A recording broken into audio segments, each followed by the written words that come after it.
Hi there, we have an update to our VS Code extension. So if you remember before, we have a support for any type of API collection.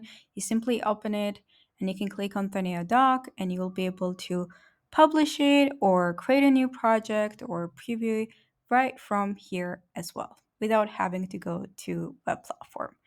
In this latest release, we have direct support for Node.js. That means that you can go to your API controller and you can generate API documentation without having to have any type of API collection or spec.